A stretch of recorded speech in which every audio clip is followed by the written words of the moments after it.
How to use CapCut app. Hello guys, so in today's video I'm going to show you how to use CapCut app easily and fast. So first thing, after you download the CapCut, this is the home page. Now what you have to do is simple. Click new project so you can upload a new video or photo from your gallery. And after you upload a new video, it will take you directly to this page.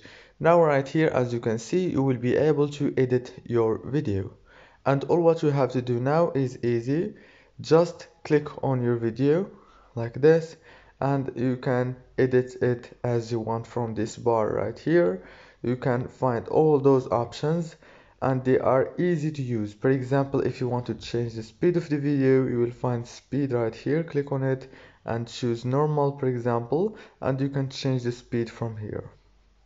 And you have many other options, and you can, for example, edit the audio. Click on the audio, and as you can see, you can now edit the audio easily.